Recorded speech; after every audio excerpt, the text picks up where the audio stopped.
I know you for a long time, but we didn't have too many common practice Right. per se, you know. Right, That. it was more we would cross paths Right, every 10 years. You know, so. Yeah.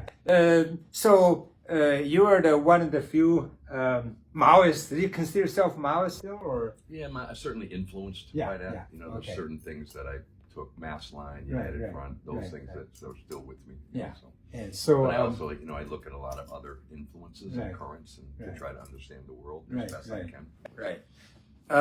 So tell me, you went to college, right? And For a how do you while, went to yeah. working class? I mean, what drove you, or what made you become a radical or progressive or labor movement? You know, when I was young, I lived in Pakistan for 2 years. You did? My father was in the service. Oh. He was in the reserve since World War II. Right. So I spent my 10th and 11th years in, you know, developing what we call third world country. Right. So that exposed me to different things in the world at a very young age, Right. including the level of poverty and Right. compared to the United States. Right. Then I went to missionary school there, and then when I came back to the U.S., you know, I saw some things. The civil rights movement, we're talking 1963 and 4 and 5. Mm-hmm. So the civil rights movement breaking out, the beginning of the anti-war movement, Right. and in particular, you know, I saw, for example, black people being blasted off the steps of a white church Right. who were trying to integrate a church with fire hoses. Wow. Which Where was this? It was in the South, in Yeah. Birmingham, maybe. Yeah. Not sure. Actually, probably more than one place. Yeah. And so that kind of thing made me rethink my religious thinking and made me Right. think about, you know what, I'm going to focus on the here and now and have Right. what impact I can. Right. And then as you get a little bit older, you know, you had to worry about the draft in the Right. Vietnam War. Right. And as I got closer to turning 18, it was like, what am I going to do? Where were you then? Back then, I was back in the United States. Oh, which state? In Massachusetts. Massachusetts. You know, so, and then, you know, and then in addition, I had worked in a factory already in the summers. You know. Just for summer Yeah, jobs. just for jobs as Right. a kid. You know, Right. and I worked in a place where you got paid by the day in cash. You know, Oh, it's like okay. it was the bottom end. I was catching shingles in a roofing factory. Oh, okay. You know, I saw people get hurt, and Yeah. I saw one guy killed himself, you know, in the plant. So that made me think a lot about that. So all those things kind of combined, and then at a certain point, I started looking for a critique that would explain society to me. Mm-hmm. So I almost didn't go to college at all. You know, I just was becoming more like, you know, I want to build a social movement. I want to change the world. You know, and I would say also my parents were not leftists, but they did bring me up in a ethics Right. that said you should leave this world a little bit better than you found it. Right. You know, and so you can both think great things, Right. but also you have a responsibility to your community and to your people. Mm-hmm. And you know, my father had got out of the working class, you know, with the World War II GI Bill. Right. You know, he go to college, became a college teacher. Uh-huh. But he always respected labor, and so did my mom. They respected work. They had that kind of Calvinist, you know, Right. background. It I is your see. duty to work and produce and Right. contribute. Right. So I think all those things, and then of Work course, ethic. yeah, work ethic, Yeah. and, you know, which they were strict. My dad was tough, you know. Right. So, but also I think all those things together, and given the times, right? You know, 1968, you know, 68 was a big year, you know, so it was that earth-shattering year, and so Martin Luther King. Dr. King was killed, Bobby Kennedy was killed, the Tet Offensive, the Prague Spring, the Cultural Revolution, the Student Worker Alliance, you know, the Columbia in France, the Columbia occupation, you know, the coming to the front of the Black Panther Party, all those things in 1 year. 1 year. That's true. My God, I forgot about that. Earth-shattering, and I think you know that helped set me on my way. And I said, you know what, I'm here on this earth for a certain period of time. You know, I'm going to do what I can. I'm going to try to understand it as best I can. And you know, the movement was a very high level of political movement at the time, and I got swept up in that. So I almost didn't go to school. You know, I just didn't know quite what else to do. And when I went to school, I honestly didn't study very much. You know, I was busy organizing and fighting. And Which school was that? I went to the University of Wisconsin, but I was there for 4 years, and I only got 2 years worth of credits. Never classes. It's humorous now. My parents were not happy. You know, so, but back then, you could, you know, schools were a lot cheaper than now. Right. So you didn't come out with huge debt. Right. So in a certain point, I said, I'm not really going to school anyway. And plus I had a draft deferment, which I felt was unfair, because I wasn't even doing anything that you could defend that was essential to the country in any sense. So, I dropped out of school. I took a 1A. It made me eligible for the draft, and I got a high number, so I didn't get called. And then I started organizing unemployed, and I really never came back. I did go back to school later. I had this thought that I would learn everything in the street, and I decided that was not the best plan. I actually needed to study collectively with people who really knew something, and not just sort of haphazardly. I've always been a readaholic. I've always studied. But so I did go back, when I got a BA when I was 40, and I got a master's degree when I was 59. Wow. I always joke, I'm on a path to get a PhD, but I'll be 180.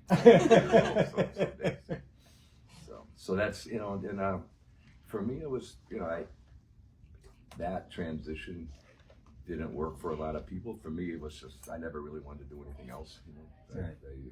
But when I know you, you were in a UE plan. IUE. IUE, okay. International. After doing that for a while, organizing unemployed and other stuff and social movements, I came back to Massachusetts. You were not in Massachusetts? I was in Wisconsin. I dropped out of school and went to Milwaukee for a while.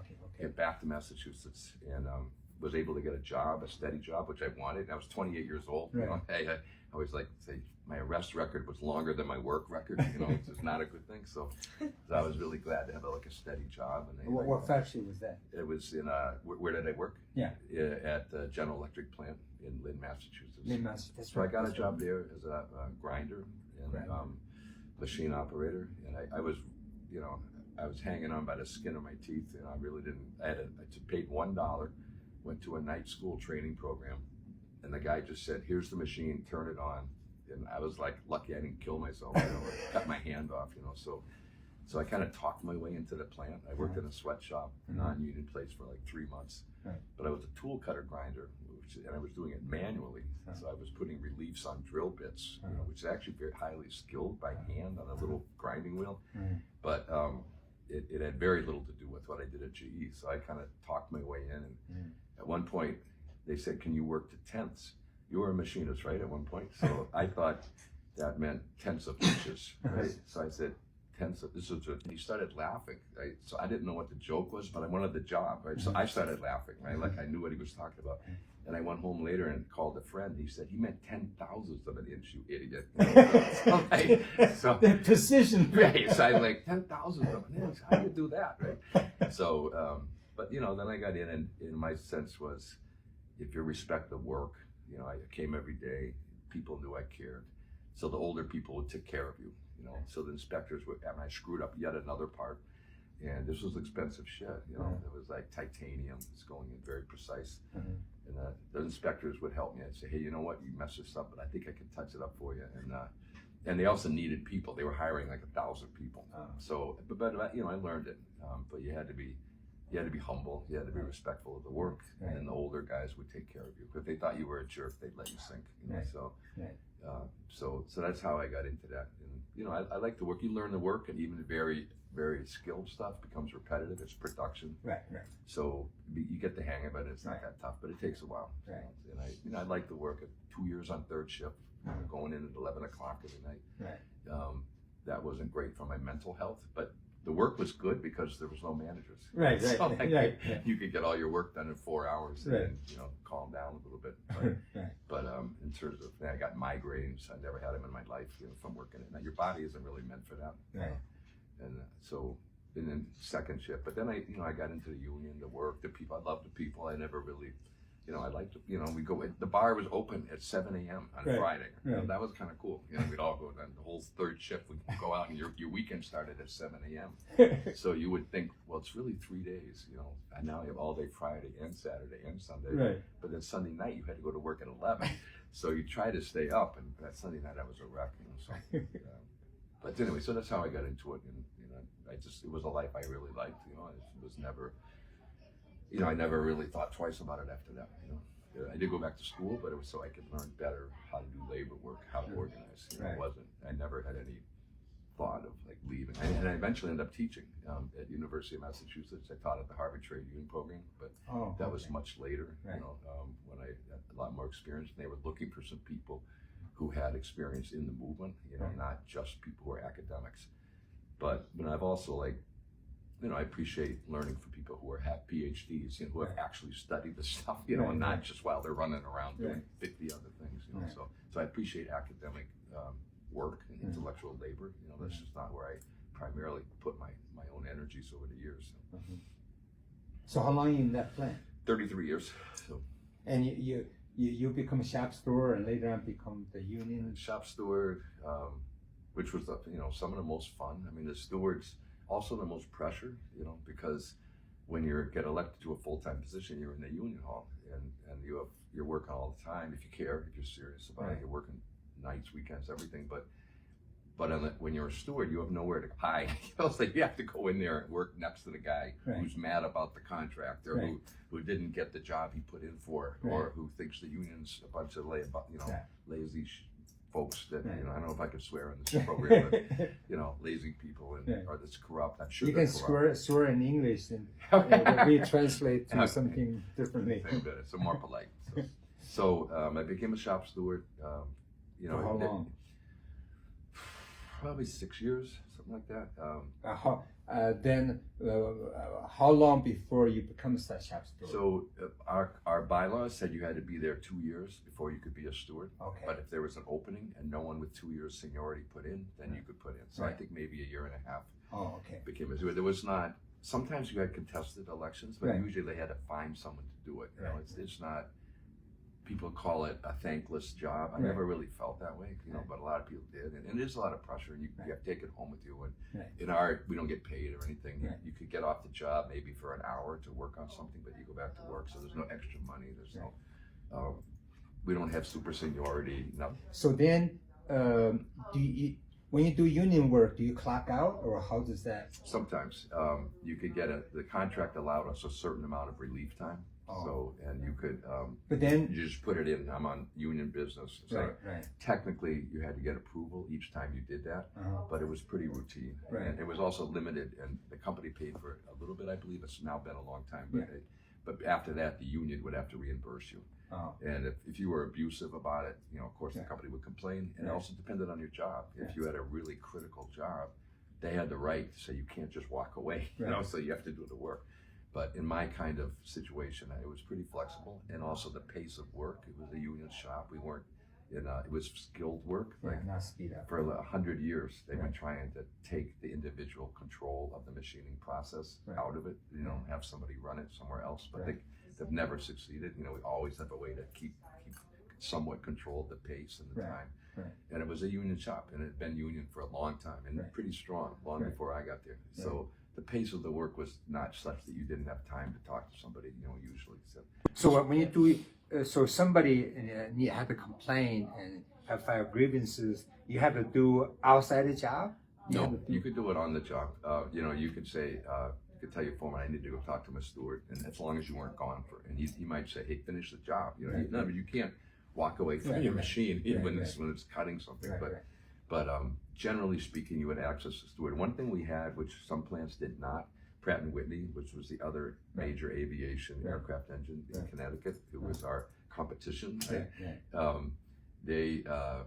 Their executive board members, the officers, did not have the right to come into the plant when they felt like it. They had to go through a very strong rigmarole. In our plant, technically, you had to let the foreman know you were in the area, but really in life, that actually broke down. So really, the officers and executive board full-time union officers pretty much had the run of the thing. Again, as long as they were not abusive and disrupting everything. So that was a big deal. So we had a pretty strong. In 1986, we actually had a strike over the right of the stewards to represent people and not face discipline, because a bunch of them were fired or suspended. So with the history of the union in the UE, in United Electrical Workers, before the International Union of Electrical Workers, and we had a pretty strong ability to represent people on the floor. So you could usually get a steward. You had a right to a steward. If there's any question of discipline, that's even under, I think that's federal law, Weingarten rights. So, and practically speaking, we had pretty easy access to a union steward, even to call the union hall and ask somebody to come in if they could, if they weren't doing something else. So we also had a history of work stoppages, you know, and the practice had been established that the first time you did an illegal work stoppage, that you would get what's called a blue letter, and I think it would just go in your file, but there was no other discipline. And I think if you got 2, I think maybe it was 3 within a year, you get 2, I think you could get suspended within maybe 3 years, and 3 you could get fired, but you knew you had at least that one. It's like in basketball, it's like a foul to give, you know, so you could do that. So we had, because of the history of the plant, you know, we had, and the union there, we had a pretty strong capacity to represent people. And you know, at times the company would try to push back, but you know, and we would. But by and large, it was a pretty good system, in my opinion, of representation. And pretty much free. So, but by the end, you become the union president in your local, or or later, or even higher.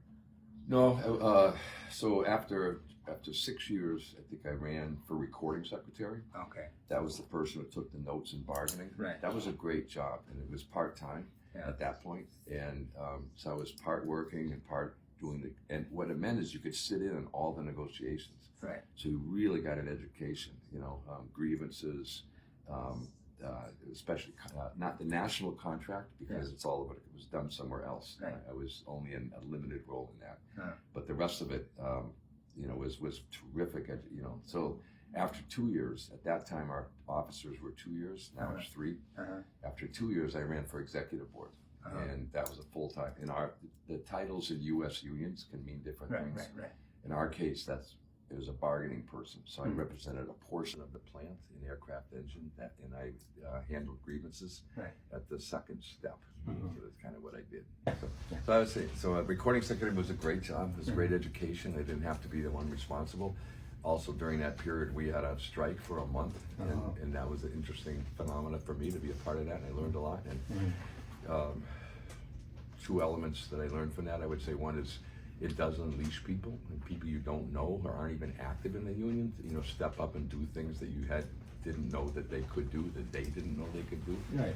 On the other side of it is very sobering, and when you're out for a week, that's fine. Everyone's excited. The second week they worry. The third week their families are saying, you know, when are we settling? Are you ever going back to work? You know, and they probably get scared, and so. You know, the end of a strike requires a conclusion. So the senior people, I used to scoff at this, but they would say it's easier to get people out than it is to get them back. And I don't. What do you mean by getting them back? In other words, to get this is, by the way, it's true in a different period. We're now in that 1986 I'm talking about. There were still the residue of the period when elements of the trade union movement felt powerful still, but we were in decline, in steep decline, but everybody didn't realize it yet. Some people did. So it's one thing to go out on strike if there's a legitimate reason and you educate people about it, but then there has to be a settlement. So, you know, and of course, there's a tendency to sort of say, we're gonna go out and do this, this, that, and that, and then sometimes the reality happens and you have to say, okay, what's a good settlement? You know, if we didn't get what we wanted, exactly how much is enough? How do you bring people back? And then in any struggle, there's always 2 struggles. One is what happens, and the other is what people think happened. You know, so then begins the battle of summation. You know, so and in the 86 strike, and I learned that lesson very hard, the company immediately begins their own summation. It was all useless. They said the same thing about 1969 strike at General Electric, which was nationwide and lasted, I think, 101 days. So your task afterwards is, when you get back with a settlement that you think is fair, that you could recommend, is then to continually educate around what happened. What were the stakes? What were the terms of struggle? What was the terrain? What did we achieve? What did we not achieve? You got to be honest with people. You know, what remains on the table for the next bound? Because every battle is a prelude to the next battle. That's just the way it is. We have different interests, and there's going to be some conflict. So that was something I learned from 1986. And it was also very exhilarating. I was young. You know, I loved it. It was a great time, but it was also, you know, very kind of scary. You know, once you're out there, you know, then what? You know, and then you get back. So, but the recording secretary thing was really good. I learned a lot, and you could expand the influence of the job and capacity. So I could do other things if the leadership, the higher officers, were tolerant of me and supportive, which some of them were. And then we had a group of workers who were active.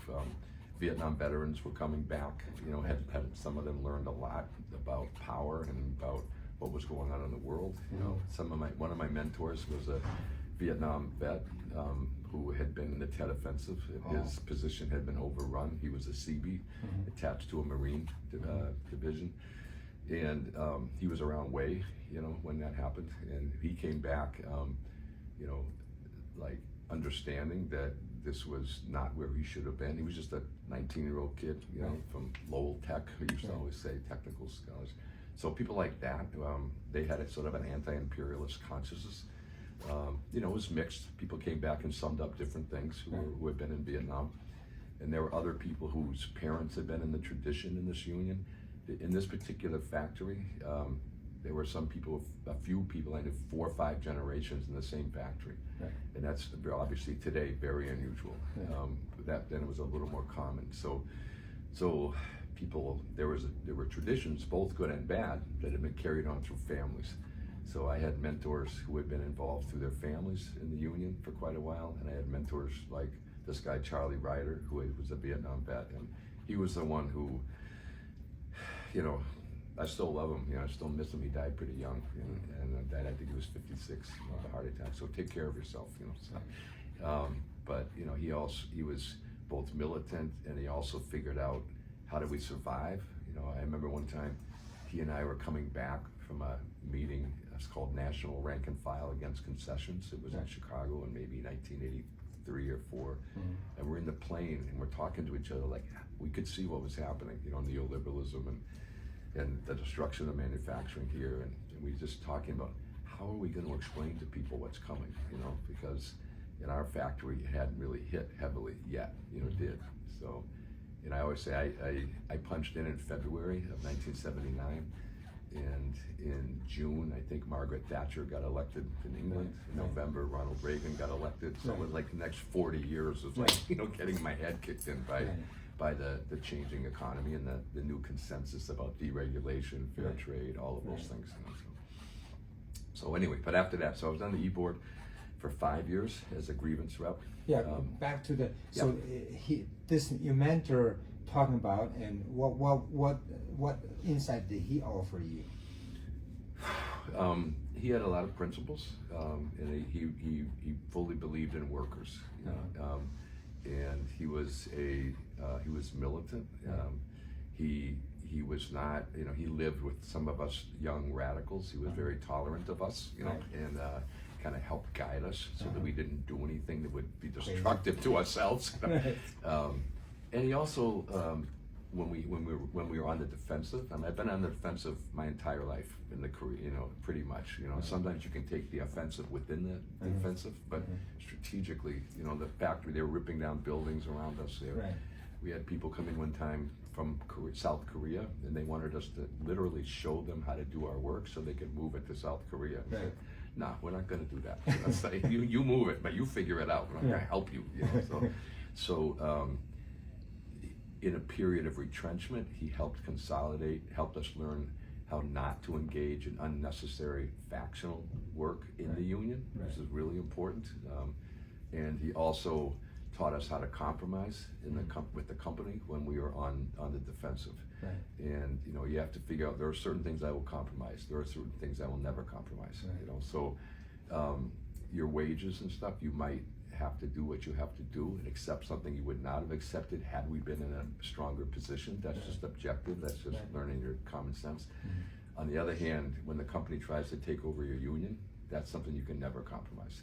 So, you know, through what would be classified as a company trying to take over your union? So, you know, at the time they had, trying to think back, there was a big deal in the U.S. manufacturing about we have to copy the Japanese model.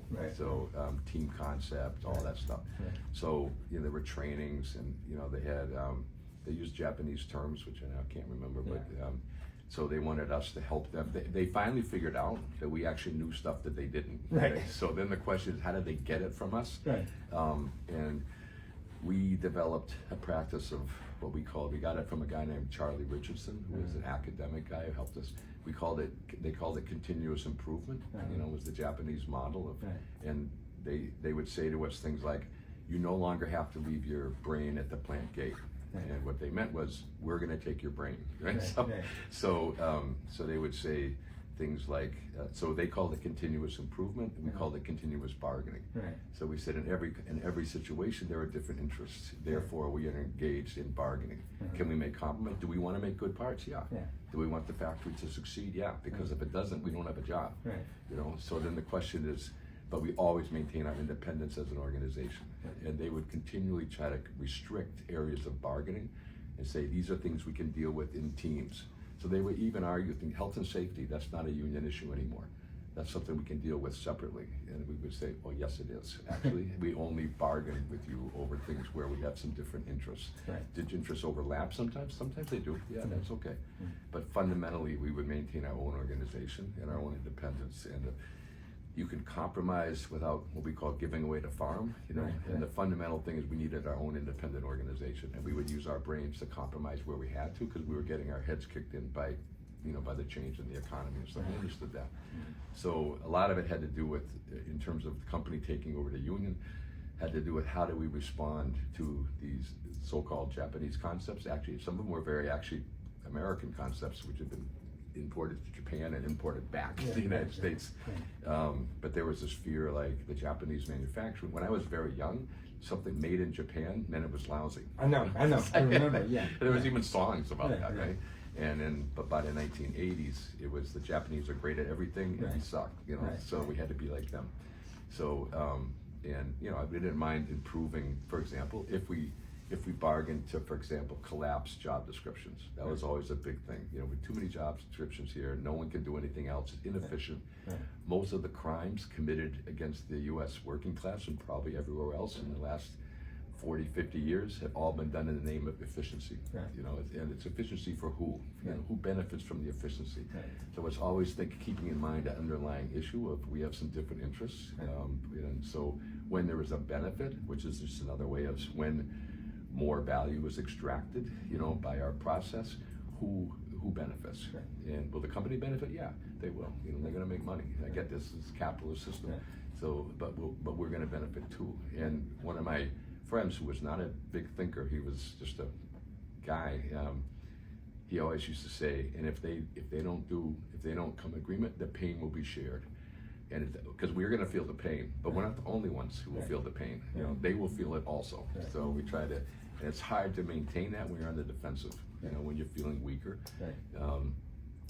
Our density, meaning the percentage of union workers in the GE, General Electric, was shrinking every year. Factories closing, moving all over the world, moving to the U.S. South, which was non-union. And moving to the global south, moving to Eastern Europe, moving everywhere. They were moving Russia, China, all over the place. So in that position, our bargaining was weaker, and we always talked about and believed in international cooperation. It's extremely difficult to make that actually have a material impact on your circumstances. So we spent all of that time largely on the defensive, even though we were a pretty strong local union. And in each one of those cases, we always kept certain fundamental things. We'll never give up our independence. You know? We also didn't have a lot of support from the international union. We say international in the U.S. means Canada. It means Canada, maybe Puerto Rico, you know, and even the Canadian unions have split off for the most part. So it's really U.S. unions. So when if the national union was trying to compromise more, we developed a strategy which we called Fortress 201. Which meant Local 201 was the name of my union. And we would build a moat around our local so they could never take us out, even if we were problematic to them, voting against contracts. What does that look like? That's a metaphor. It's a metaphor. We didn't actually dig a moat. Yeah, so what's concretely what you Yeah, it meant that, first of all, we had to have a base. It was a democratic union in the sense we have elections. And we had to educating our people constantly, so that they understood what was happening. So if our president, our national president, once came into Lynn, the town where I live, met with the opposition, and never even told us when I was president, never even told me he was in town, you know, which violated every norm, you know. And he said, I just came to see friends. I said, yeah, okay. So, so it meant maintaining politically our position in the union, where we couldn't be defeated by a more conciliatory group, because there were people saying, we don't have to fight so much. You know, we can. You know, there's a lot of benefits if we cooperate. We'll get this. the other thing it meant was cooperating enough so that the company didn't squash us completely, because you know, capital is mobile and workers are not. You know, and there are industries which are very difficult to move. You know, we used to think, nah, nobody, you know, I didn't think this, but workers would say, nobody can do what we do. I say, dude, if wages are cheap, that also means training is cheap. You know, so there's no one in the world that can't do what you're doing. You know, and if they can do it at much less cost. So that meant you had to survive. You did have to be productive. You did have to make. And sometimes we agreed to do things that we knew were stupid, and we knew it. I'll give you an example. So they wanted to do a moving assembly line. So we assembled aircraft engines. So they were going to put the engines on these on a chain that would move it. But it's not like auto, you know. These things, you know, you have every torque on every wrench and every nut has to be done to a certain amount. So it was moving so slowly that you couldn't even see it move. So we're like, and they put like $1 million into this, and they built this whole chain, they pulled card, they bought all this new stuff. And all of our assemblers are like, Jeff, this is fucking stupid, you know, like these are idiots, you know. This is, not only that, now you had to climb over this thing to get back and forth on the engine. So the stewards called us and said, I'm not doing this. Like, this is ridiculous. These guys don't know what they're doing. It's a waste of time. This isn't auto. So, because you could work on the engine as long as you wanted and just roll it to the next stage. We didn't need all this shit. So, and we said, look, this is a really big deal to the company. You know, somebody's going to get a promotion off of this. It's stupid as hell. It's a complete waste of money. It's completely inefficient, but we'll never convince them because politically this matters. Just fucking do it, right? Just pretend, you know? So, and then they'll go away. And then, you know, so, but our assemblers were so offended that when they came in to take pictures to show about this new thing, none of our people would do it. We said, fuck it, you know, let the manager stand there and pretend they're working. So they took pictures with management people standing by the machines as though they were working so they could shade this. And our people was like, I'm not doing it. You know, I'm not going to humiliate myself with this stupid shit. You know, I know how to do this. So that's what we said, just do it. And then 2 years later, they ripped it all out. You know, we were right. There was multiple examples like that where we actually knew some stuff. And sometimes we would, you know, we call it the rope-a-dope. I don't know if you like Muhammad Ali. You know, he knew how to stand there and take the punches without getting hit too bad. So sometimes we would do that. So it meant politically maintaining independence in our local and a strong enough base, because these were contentious times. And you had to go to your members to say, we're pretty strong, and some ways we're still losing some things, you know.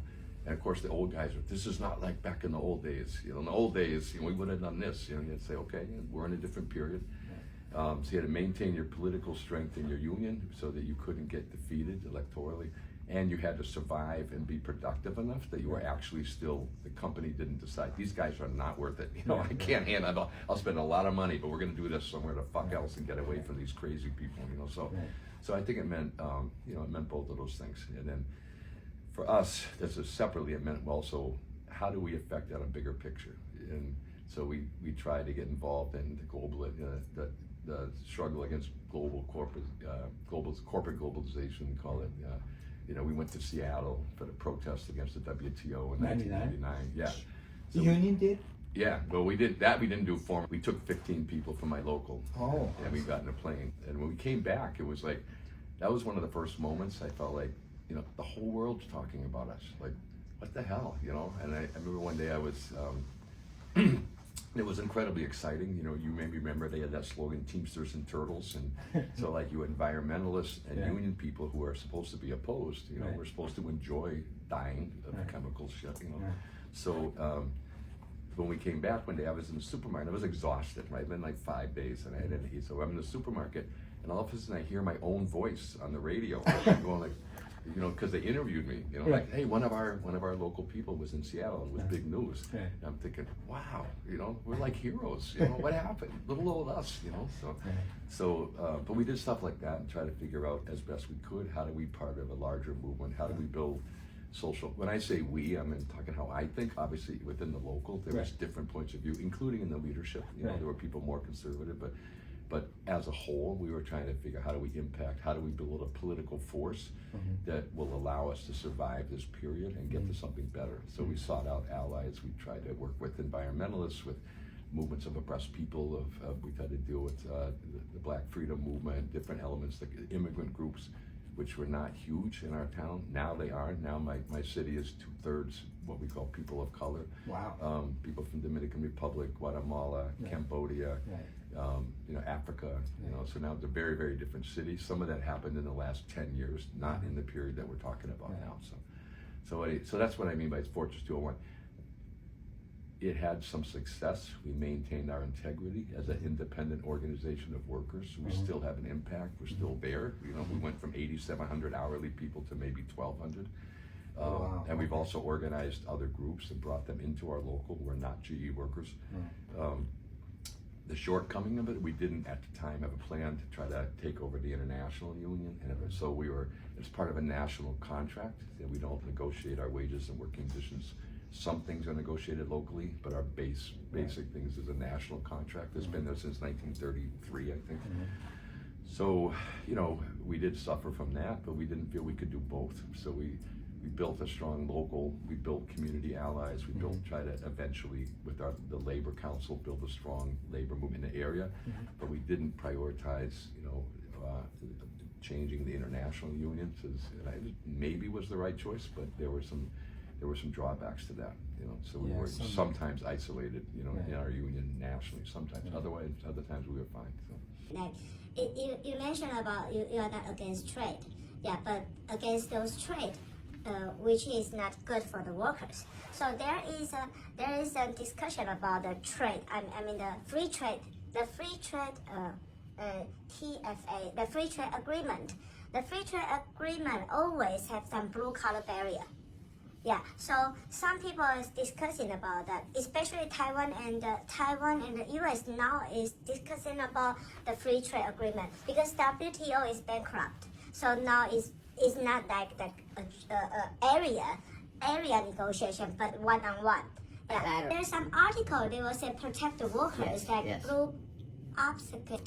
Now it improved like U.S., America, and U.S. and Canada and Mexico. There is a USMCA agreement. So AFL-CIO is promoting this. So since I just want to understand, I just want to know what you think about this improvement in this kind of free trade agreement.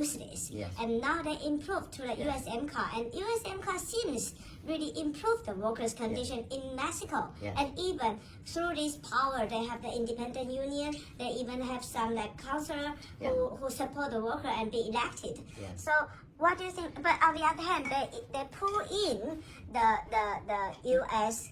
government's authorities' power into the Mexico. In a situation like that, I would look to the Mexican workers and I would say, you tell us, how are things going there? Is it helping?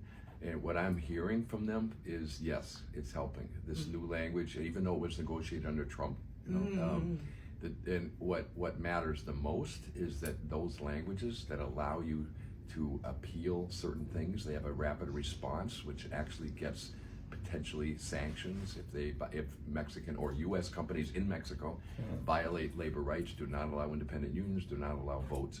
There are sanctions, there are consequences. The difference is partly under this current administration that the Biden administration has some really good people. Some of them are former AFL-CIO people who are experts in trade, who are helping implement that.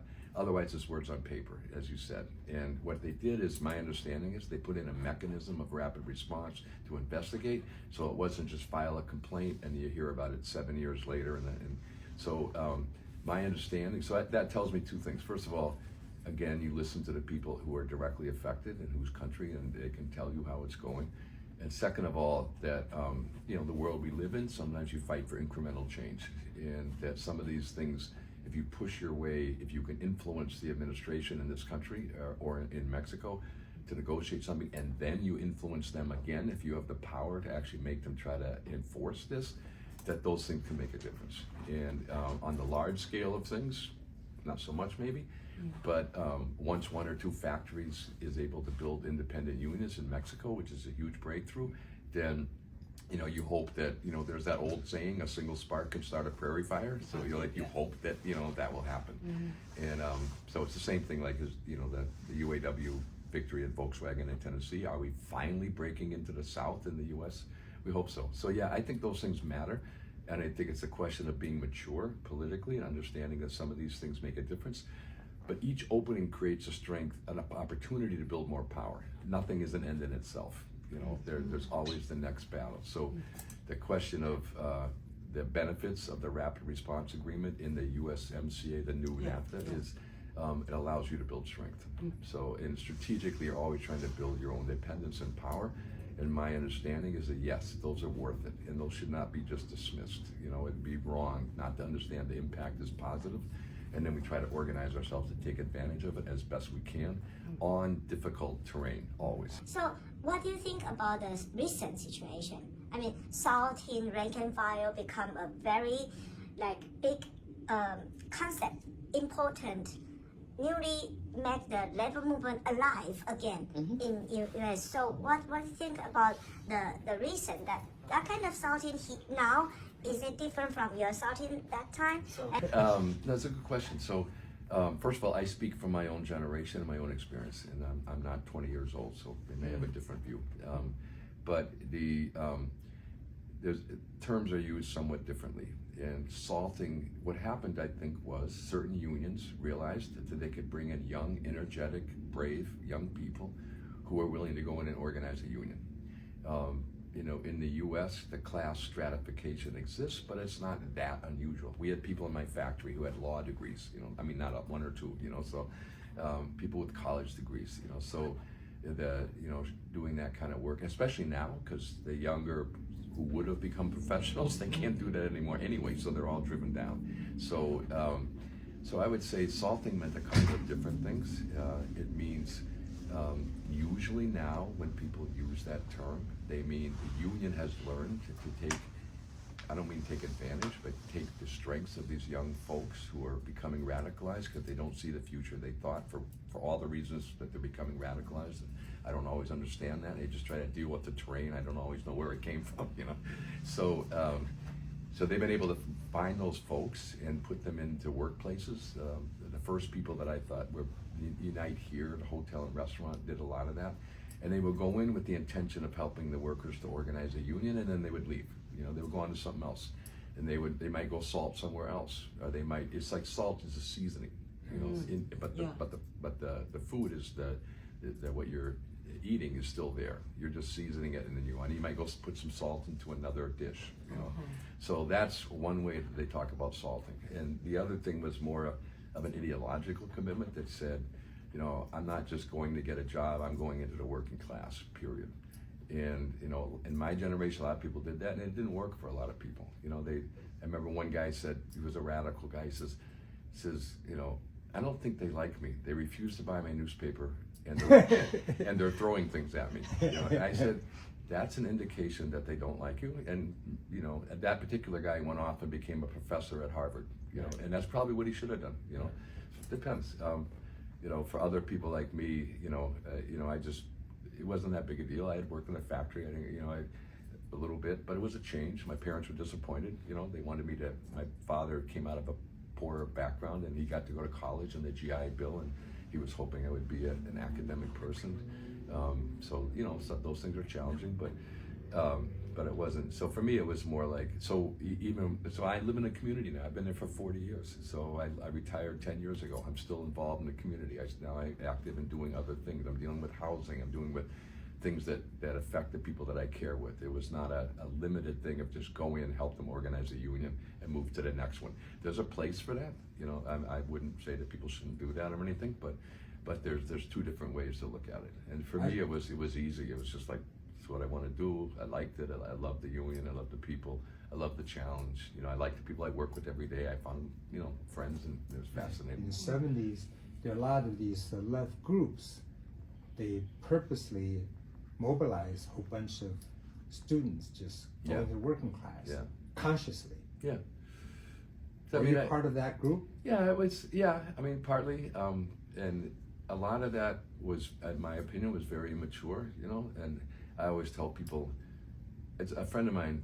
You know, I always tell people for 6 months, keep your mouth shut and learn the job. Right. You know, and people come in, particularly people if they come from elite schools Right. and elite backgrounds, Right. and then some people can do that.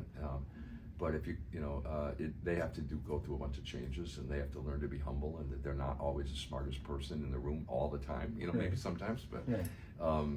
But That's very important. Just so many people in China, the young people going to the working class, they think they're gonna just raise some slogans, people follow them to make it.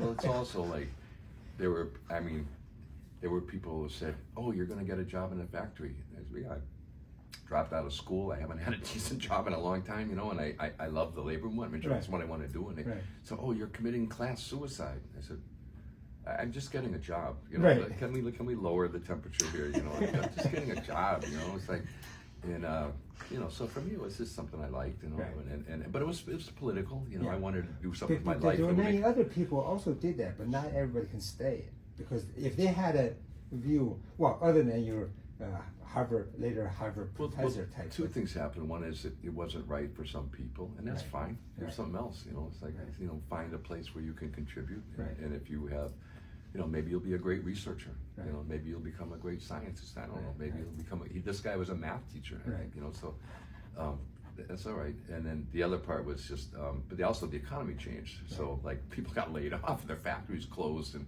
so then the other thing has happened at a certain point.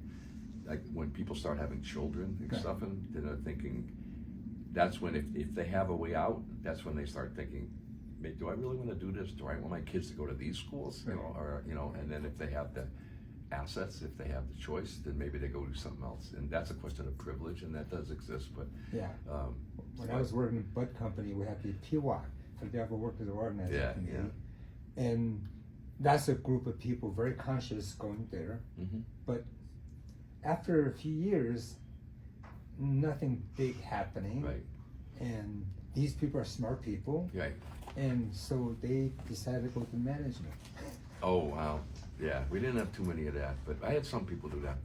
And then, you know, then people say, well, you know what, I'll influence it from the inside. You know, I'll if I'm a manager, I can change everything. It's like, yeah, two things will happen. One is you will try to change everything, and the thing is, the other side, everything will change you. And that's kind of, you know, that's more likely. It's a more likely outcome, you know. The other thing I always found is you need collectivity. You know, you need people to sum up with. You know, that's where the concept I took of mass line. It was always like, who do you sum up with? How do you collectively figure it out? Whether you're in a group or you have a circle of friends, or you know, people you would call comrades, or just people you work with who share your outlook, can help you process. Otherwise, you just, as an individual, you just get swept away, you know, and pretty soon you don't even remember what you were doing there. You know, you're just trying to survive, because it's hard.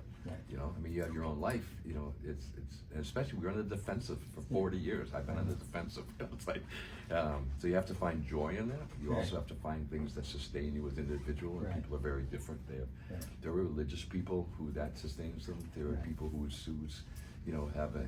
I read once about people who survived concentration camps, you know, into Nazi Germany, and I think it was called, this goes way back, Man's Search for Meaning, I think by Viktor Frankl, if I remember correctly, and he said that people who survived was people who had an outlook. You know, it might have been their faith, you know, it might have been a political and ideology, but you need something that's flexible, you know, not something that's totally doctrinaire. You don't want to be in a cult. Cults can survive too, but they, you know, it's not what we want.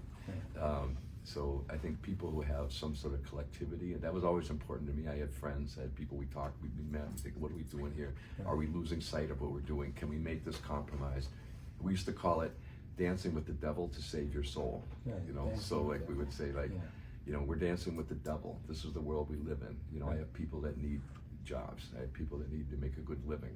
I'll make some compromises to do that, because I have to be faithful to the people. They didn't elect me to, like, so I can, you know, exercise my own fantasies. You know, they elected me to solve problems. So you need to do that, and then, but you do it in a way, even though if you're dancing with the devil, you got to save your soul. You know, you got to, what's the core of what I believe in, and that goes back to, we always wanted to build an independent force, that we're responsible to nobody but our members and the material circumstances that we were trying to negotiate. So, you know, so that's how we kind of tried to find that. It was complicated, you know. but it was never boring. You know, I can say that much. It was always entertaining. You know? Your ideology plays in your work, or you just purely enjoy your work. Yeah. First of all, people should not have this preconceived notion that they're going there to become a hero. You know, like maybe you just get a job, man. Maybe you just work. You know, maybe they don't realize how smart you are. You know, all these other workers. You know, something, and maybe you don't get all the glory and the accolades. So forget that. You know, after a couple of years, that's gone. You know, so you know, it's my mother used to have a slogan on her desk from Helen Keller, who was a socialist and a blind woman who was a great woman, and it said, this is the culture I was brought up in my family, and it said, the world is not moved by the great and the powerful, but also by the humble worker. You know, and so when I took that, and one of the things when I was trying to understand what Mao said, it was that mass line from the people to the people. So you start with what do people think, and what do they experience, what do they know, and you try to process that. I mean, you have your own ideas, you have your outlook, you have your concentrated knowledge, you've read, you studied. That's good. You should use that, but use it to understand how to move things forward step by step based on what. Don't go in there like you think you know everything. And it starts at the beginning. It starts like I didn't even know how to be a grinder. You know, if I wasn't humble, I wouldn't even have made it through 6 months, you know, because the older guys would not have taken care of me. They protected me and showed me because I showed that I cared. So it's the same thing with ideology and politics. You've got to listen. You know, a friend of mine got hired by that painters union, and he was having a really hard time. And he said, how long does it take to really understand a local? And I said, in the building trades, maybe 2 years, you know. And he was like, 2 years? I was, yeah, that's, you know, there's a lot of listening. So, but I don't mean that you're not conscious. You know, you try to think out, use your summed up knowledge, your experience, your theory, wherever you got it, you know, use it, try to figure out a path forward that will build power. And so it's both. It starts from listening. I mean, I'm not saying anything brilliant, you know. It just starts listening from people and then use that. And I think all great organizers have that. It's not strictly a Marxist concept or something. Ella Baker, in the book, who was a leader of Student Nonviolent Coordinating Committee in the Civil Rights Movement. You know, there's a book called "I've Got the Light of Freedom" by a guy named Charles Payne, and she was a radical person, courageous, great woman leader, but not a Marxist as far as I know, and that was her method also. You know, she used it in the rural South, dealing with people who some of them couldn't read and write. They were the most oppressed people in the United States. They were, you know, Frantz Fanon would have called them the wretched of the earth in the United States. And you know, her methodology was the same. There's actually a footnote in that book that said what Ella Baker said is almost word for word what Mao said about mass lines. So, so that's, you know, and the fundamental thing of mass line is the masses make history. You know, and sometimes, you know, sometimes the masses just aren't quite ready to do what you think they should do. You know, so you know, you got to start with what they actually think. You know, so.